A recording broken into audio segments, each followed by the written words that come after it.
मेरा नाम सविता है। उम्र 32 साल। मेरा रंग थोड़ा सांवला है, लेकिन मुझे लगता है कि यही रंग मुझे और भी आकर्षक बनाता है। मेरी काया सुडौल है और मैं अपने शरीर पर गर्व करती हूँ। मुझे मालिश करवाने और कराने का बहुत शौक है। अब तक मैंने कई लोगों से मालिश करवाई है, कभी सैलून में, कभी घर पर, कभी दोस्तों के ज़रिए। मैं हमेशा नए नए बहाने ढूंढती रहती हूँ ताकि कोई मेरे शरीर को छू सके, दबा सके, मालिश कर सके और मुझे वह सुकून मिल सके। यह कहानी उस गर्मी की है। गर्मी की छुट्टियां शुरू हो चुकी थीं और मैंने ठान लिया कि मैं तैराकी सीखूंगी। मेरे घर से ज़्यादा दूर नहीं एक बड़ा स्टेडियम है। वहाँ क्रिकेट, बैडमिंटन जैसे कई खेल होते हैं और वहीं एक बड़ा स्विमिंग पूल भी है। मुझे पता था कि वहाँ तैराकी की क्लासेस भी चलती हैं। मुझे तैराकी सीखने की असल ज़रूरत नहीं थी, लेकिन पूल का पानी, वहाँ का माहौल और सबसे ज़रूरी वहाँ के कोच और सदस्य सब कुछ देखने की इच्छा थी। एक शाम 5 बजे मैं स्टेडियम की ओर निकली। मैंने सादा सफ़ेद टी शर्ट और जीन्स पहनी थी, लेकिन टी शर्ट जानबूझकर टाइट और गहरी नेक वाली चुनी थी। चलते वक्त रास्ते में लोग मेरी ओर बार बार देखते। मुझे यह अच्छा लगता है। मुझे पता है कि मेरा शरीर कितना आकर्षक है और मैं इसे दिखाने में कभी संकोच नहीं करती। स्टेडियम पहुंचते ही अंदर शांति थी। पूल के पास एक ऑफिस था। मैं वहां गई। अंदर एक आदमी बैठे थे, उम्र लगभग 50 साल, लेकिन शरीर मजबूत, चेहरे पर मुस्कान। उन्होंने मुझे देखते ही उठकर स्वागत किया। नमस्ते, क्या मदद करूं? उन्होंने पूछा। मैंने कहा कि मैं तैराकी क्लास ज्वाइन करना चाहती हूँ। बातों बातों में पता चला कि वही मुख्य कोच हैं, नाम रामेश्वर, लेकिन सब उन्हें रामेश्वर सर कहते हैं। दूसरा कोच है सुरेश, असिस्टेंट कोच। फीस के बारे में बात हुई। फीस बहुत कम थी, महीने के सिर्फ 800 रुपये। मैं तुरंत तैयार हो गई। मैंने पूछा, सर क्लास किस समय होती है? उन्होंने कहा, शाम को 5 बजे लेडीज़ बैच है, सुबह मिक्स्ड बैच होता है। मैंने फिर पूछा, वर्तमान लेडीज़ बैच में कितनी महिलाएं आती हैं? वे मुस्कुराए और बोले, अभी सिर्फ 2 महिलाएं आती हैं, लेकिन वे रेगुलर नहीं हैं, कभी आती हैं कभी नहीं। यह सुनकर मुझे मन ही मन खुशी हुई। कम लोग मतलब ज़्यादा ध्यान, ज़्यादा मदद और ज़्यादा सुकून। मैंने तुरंत फ़ीस भरी और घर लौट आई। लौटते वक्त रास्ते में एक स्पोर्ट्स शॉप दिखा। मैं अंदर गई और एक स्विमिंग कॉस्ट्यूम खरीदा, काले रंग का 2 पीस। ऊपरी हिस्सा पतला सा, निचला हिस्सा हाई कट। घर आकर मैंने उसे पहन कर देखा। Perfect fitting. मुझे बहुत पसंद आया। अगले दिन शाम को मैं निर्धारित समय पर स्टेडियम पहुंची। मैं पहले से ही स्विमिंग कॉस्ट्यूम पहनकर आई थी, ऊपर सिर्फ एक पतला शर्ट डाला था। बैग रखी और शर्ट उतारकर बाहर आई। अंदर सिर्फ 2 लोग बैठे थे, रामेश्वर सर और सुरेश। दोनों की उम्र 50 के आसपास। मैंने उन्हें नमस्ते कहा। मैंने पूछा, सर आज कोई नहीं आया? रामेश्वर सर मुस्कुराए और बोले, नहीं सविता, वे 2 महिलाएं तो रेगुलर आती ही नहीं, आज सिर्फ तुम हो, चलो चेंज करके आओ। मैं मुस्कुराई और बोली, सर मैं पहले से ही पहन कर आई हूँ। बैग रखकर मैं पूल के किनारे आई। जैसे ही मैं बाहर निकली, दोनों की नज़रें मेरे शरीर पर जम गईं। मेरा सांवला रंग, टाइट कॉस्ट्यूम, वे दोनों कुछ पल के लिए स्तब्ध से हो गए। रामेश्वर सर ने गला खंखार कर कहा, चलो पूल में आओ, पहले पैर चलाना सीखो। मैं पानी में उतरी। पानी ठंडा और सुहाना था। मैंने पैर चलाने की कोशिश की, लेकिन शरीर पानी पर तैर नहीं रहा था। मैंने बहुत कोशिश की, लेकिन हो नहीं पाया। रामेश्वर सर पानी में उतरे। उन्होंने मुझे पीछे से पकड़ा, एक हाथ पेट पर, दूसरा जांघ पर। ऐसे करो, पैर ऐसे घुमाओ, पिघम, वे बोले। उनका हाथ मेरे पेट पर से धीरे धीरे ऊपर सरका। मैंने कुछ नहीं कहा, बल्कि थोड़ा और झुक गई ताकि उनका हाथ अच्छे से लगे। सुरेश बाहर से देख रहा था। उसकी आंखों में एक अलग चमक थी। कई दिन ऐसे ही चलता रहा। रोज़ मैं आती और वे 2 महिलाएं कभी नहीं आती।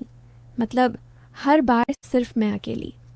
रामेश्वर सर और सुरेश दोनों मिलकर मुझे सिखाते, लेकिन सिखाने से ज़्यादा उनके हाथ मेरे शरीर पर घूमते। कभी पेट पर, कभी जांघ पर, कभी छाती के पास हल्का स्पर्श। मैं कभी विरोध नहीं करती, बल्कि जानबूझकर ऐसी हरकतें करती कि उनका हाथ अच्छे से लगे। एक दिन मैं पूल में प्रैक्टिस कर रही थी। मैंने छलांग लगाई और पैर चला रही थी। रामेश्वर सर मुझे पकड़कर मदद कर रहे थे। उनका हाथ मेरी जांघ पर गया। मैं मुस्कुराई और कुछ नहीं बोली। सुरेश ने देखा और वह भी पानी में उतर आया। अब दोनों मिलकर मुझे सिखा रहे थे, एक पीछे से एक आगे से। मेरी छाती पानी में हिल रही थी और उनके हाथ उसे सहारा दे रहे थे। कुछ दिनों बाद मैं जानबूझकर चेंजिंग रूम में कपड़े बदलने लगी। पहले मैं बाहर ही बदलती थी, लेकिन अब रूम में जाती, दरवाज़ा थोड़ा खुला छोड़ती, धीरे धीरे कॉस्ट्यूम उतारती, छाती को बाहर निकालती, हाथ से सहलाती। मुझे पता था कि वे दोनों बाहर से देख रहे हैं। रूम की दीवार में एक छोटा सा छेद था, उसमें से वे आंखें लगाकर देखते।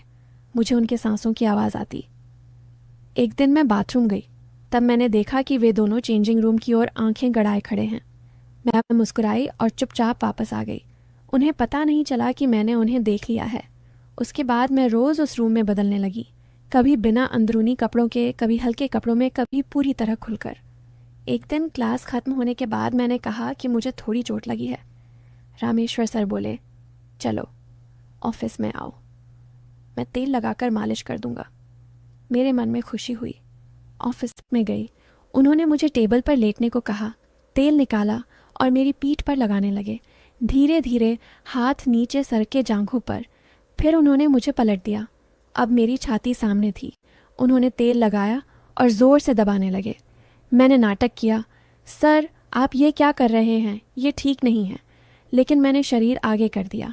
वे मुस्कुराए और बोले, ये तो मालिश है, आराम मिलेगा। फिर सुरेश भी अंदर आ गया। अब दोनों मिलकर मालिश करने लगे। मैंने उन्हें रोकने की कोशिश की, उन्हें समझाया कि ऐसा नहीं करना चाहिए, लेकिन अंदर से मुझे सुकून मिल रहा था। फिर भी मैंने सभ्य रहने का दिखावा किया और उन्हें रोका। मुझे उनका इरादा पहले से पता था, लेकिन अपना इरादा मैं उन्हें समझने नहीं देना चाहती थी। ऐसा महीनों चलता रहा। अब मुझे पैर चलाना अच्छे से आने लगा था। रामेश्वर सर के हाथों से पकड़े रहने पर मेरा शरीर पानी पर तैरने लगा। उनका एक हाथ मेरे पेट पर था, दूसरा जांघ पर। उनके गर्म हाथ मेरी सांवली त्वचा को छू रहे थे और मुझे एक अलग तरह की सिहरन हो रही थी। सुरेश बाहर से देख रहा था, उसकी आंखों में लालच दिख रहा था। रामेश्वर सर बोले, सविता ऐसे ही करो, रोज़ ऐसी प्रैक्टिस की तो जल्दी सीख जाओगी। मैं मुस्कुराई और हामी भरी। मन में सोचा, यह प्रैक्टिस मुझे कहाँ ले जाएगी। उस दिन से रोज़ शाम 5 बजे मैं स्टेडियम आने लगी। वे 2 महिलाएं कभी रेगुलर नहीं आईं, कभी एक आती, कभी दूसरी, लेकिन ज़्यादातर समय मैं अकेली ही होती। रामेश्वर सर और सुरेश दोनों मिलकर मुझे सिखाते, लेकिन सिखाने से ज़्यादा उनके हाथ मेरे शरीर पर घूमते।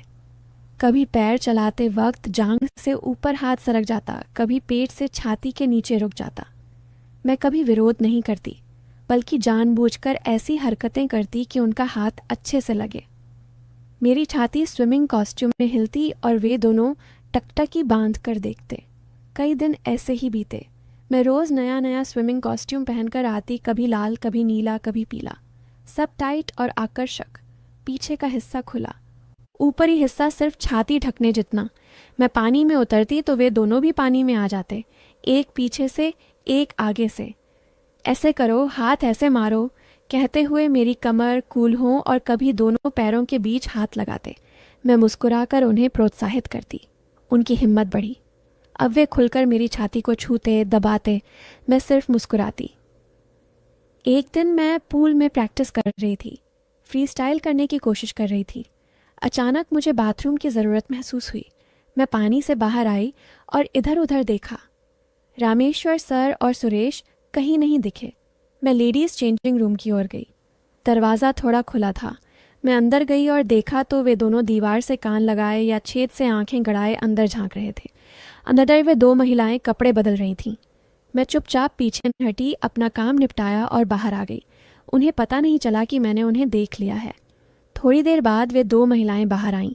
उनके पीछे रामेश्वर सर और सुरेश मुस्कुराते हुए आए। उनके चेहरे पर संतोष था। मैं मन ही मन मुस्कुराई। मेरे दिमाग में एक विचार आया, अगर मैं भी रोज़ इसी रूम में कपड़े बदलूं तो उन्हें मेरा पूरा शरीर देखने को मिलेगा ना। यह सोचते ही मेरे शरीर में एक अलग उत्तेजना दौड़ गई। उस दिन से मैं चेंजिंग रूम में जाकर कपड़े बदलने लगी। जानबूझकर दरवाज़ा पूरी तरह बंद नहीं करती, थोड़ा खुला छोड़ती। अंदर जाकर धीरे धीरे कॉस्ट्यूम उतारती, छाती बाहर निकालती, हाथ से सहलाती, घुमाती। फिर निचला हिस्सा उतारती। मुझे पता था कि वे दोनों छेद से या खुले दरवाजे से देख रहे हैं। उनके सांसों की आवाज़ आती। कभी कभी मैं जानबूझकर आईने के सामने खड़ी हो जाती और खुद को देखने का नाटक करती, लेकिन असल में उन्हें प्रदर्शन देती। कई दिन ऐसे ही चले। मैं रोज़ कुछ नया करती, कभी बिना अंदरूनी कपड़ों के, कभी हल्के कपड़ों में, कभी पूरी तरह खुलकर घूमती। वे दोनों दिन ब दिन ज़्यादा उत्साहित होते जाते। उनके स्पर्श में ज़्यादा जोर आने लगा। पूल में वे अब खुलकर मेरी छाती दबाते, जांघों पर थपथपाते। मैं सिर्फ मुस्कुराती और कहती, सर ऐसा मत करो, लेकिन शरीर आगे कर देती। एक दिन वे दो महिलाएं नहीं आईं। मैं अकेली थी। मैं पूल में प्रैक्टिस कर रही थी। मैंने छलांग लगाई और पानी में गई। अचानक मेरे पैर में तेज़ दर्द हुआ, क्रैम्प आ गया। मैं चीखी। रामेश्वर सर तुरंत पानी में कूद पड़े। उन्होंने मुझे गोद में उठाया और बाहर निकाला। क्या हुआ सविता? उन्होंने चिंता से पूछा। मैंने पैर दिखाया। सुरेश ने भी मदद की और मुझे ऑफिस रूम में ले गए। मुझे सोफे पर लिटाया। रामेश्वर सर बोले, चिंता मत करो, मैं तेल लगाकर मालिश कर दूंगा, तुरंत आराम मिलेगा। उन्होंने सुरेश से कहा। वह मास अलमारी से तेल की बोतल लाओ। सुरेश ने बोतल लाई। रामेश्वर सर ने मेरे पैर पर तेल लगाया और मालिश शुरू की। धीरे धीरे हाथ ऊपर सरका, जांघों पर, फिर और ऊपर। मैंने आंखें बंद कर लीं। फिर उन्होंने मेरी कॉस्ट्यूम ऊपर की और छाती को छुआ, जोर से दबाया। मैंने नाटक किया, सर आप ये क्या कर रहे हैं? वे मुस्कुराए और बोले, वही जो करना चाहिए, तुम शांत रहो, आराम मिलेगा। मैंने फिर कहा, सर ऐसा नहीं करना। लेकिन मेरा स्वर कमज़ोर था। मुझे पता था कि आज उनका पूरा कार्यक्रम शुरू होने वाला है। मुझे बहुत मज़ा आ रहा था। मैं ऊपर से विरोध दिखाती, लेकिन शरीर आगे करती। उस दिन से सब कुछ बदल गया। मैं स्टेडियम आने के लिए बेताब रहने लगी। रोज़ शाम मैं तैयार होकर निकलती। नया कॉस्ट्यूम, कभी बिकिनी स्टाइल, कभी वन पीस, लेकिन इतना टाइट कि शरीर की हर आकृति उभर आए। घर पर आईने के सामने खड़ी होकर खुद को निहारती और सोचती, आज कौन सा नया अनुभव होगा। अगले दिन मैं पहुंची तो पूल एकदम खाली, सिर्फ रामेश्वर सर और सुरेश। मैं मुस्कुराते हुए अंदर गई। सर आज तो वे महिलाएं आएंगी ना? मैंने चिढ़ाते हुए पूछा। रामेश्वर सर ने हंसे। वे कभी आती ही नहीं, अब सिर्फ तुम ही हमारी शिष्या हो। मैं मन में हंसी, शिष्या या रानी। मैं चेंजिंग रूम में गई। जानबूझकर दरवाज़ा आधा खुला छोड़ा। धीरे धीरे कॉस्ट्यूम पहना, आज लाल रंग का, पीछे सिर्फ 2 डोरियों से बंधा। छाती का हिस्सा इतना गहरा कि सब कुछ लगभग दिख रहा था। मैं आईने के सामने खड़ी हुई, शरीर हिलाया, सहलाया। मुझे पता था कि वे दोनों छेद से देख रहे हैं। उनकी सांसें तेज थीं। बाहर आते ही रामेश्वर सर बोले, सविता आज स्पेशल प्रैक्टिस करेंगे डाइविंग? मैंने हामी भरी। मैं हाई डाइविंग बोर्ड पर चढ़ी। छलांग लगाने से पहले जानबूझकर झुककर उन्हें दिखाया। वे दोनों नीचे खड़े होकर ऊपर देख रहे थे। मैंने छलांग लगाई। पानी से बाहर आते ही वे दोनों पानी में उतर आए। चलो आज अंडर वाटर ब्रीदिंग सिखाते हैं, रामेश्वर सर बोले। पानी में उन्होंने मुझे बाहों में लिया और गहराई में ले गए। पानी के नीचे उनके हाथ मेरी छाती पर थे। मैंने आंखें बंद कर लीं। पानी के नीचे ही उन्होंने मेरी कॉस्ट्यूम की डोरियां खोल दीं। मेरी छाती पानी में तैरने लगी। वे दोनों मिलकर उसे सहलाने लगे। मैं पानी के नीचे ही आनंद में थी। बाहर आकर मैं हंसते हुए बोली, सर आप क्या सिखा रहे हैं? वे हंसे। यही तो असली तैराकी है। उस दिन पूल में लगभग 1 घंटा उन्होंने मुझे पूरा सुकून दिया। कभी पानी में, कभी पूल के किनारे बैठाकर, कभी बोर्ड पर लिटाकर। मुझे इतना आनंद मिला कि मैं थक गई। तीसरे दिन मैं आई तो रामेश्वर सर बोले, सविता आज हमारा एक दोस्त आएगा। स्टेडियम का मेंटेनेंस इंचार्ज है वेंकटेश, वह भी अच्छा तैराक है। मेरे मन में खुशी हुई। मैं हंसी और बोली, ठीक है सर, ज़्यादा लोग होंगे तो मज़ा आएगा। वे दोनों एक दूसरे की ओर देखकर हंसे। वेंकटेश आया, उम्र 52 से 53, शरीर मजबूत, आंखों में भूख। मैंने उसे देखते ही समझ लिया कि वह भी वैसा ही है। मैंने जानबूझकर उसके सामने झुककर अपना आकर्षण दिखाया। क्लास शुरू हुई। अब 3 लोग मिलकर मुझे सिखा रहे थे। वेंकटेश पीछे से पकड़ता, रामेश्वर सर आगे से, सुरेश बाजू में। पानी में उनके 6 हाथ मेरे शरीर पर घूमते। मैं आनंद में चीखती। क्लास खत्म होने के बाद वे बोले, चलो आज स्पेशल मालिश। मैं ऑफिस में गई। तीनों पीछे पीछे। अंदर जाकर दरवाज़ा बंद किया। व्यंकटेश ने पहली बार मेरी छाती को छुआ और पागल सा हो गया। रामेश्वर सर ने तेल निकाला। अब तीनों मिलकर मुझे पूरी तरह सहलाने लगे, एक छाती दबाता, एक दूसरी ओर हाथ फिराता। फिर उन्होंने मुझे अलग अलग स्थिति में लिया। उस दिन तीनों ने मिलकर मुझे इतना सुकून दिया कि मैं बेहोश सी हो गई। अब रोज़ नया दोस्त आने लगा। चौथा दोस्त डॉक्टर देशपांडे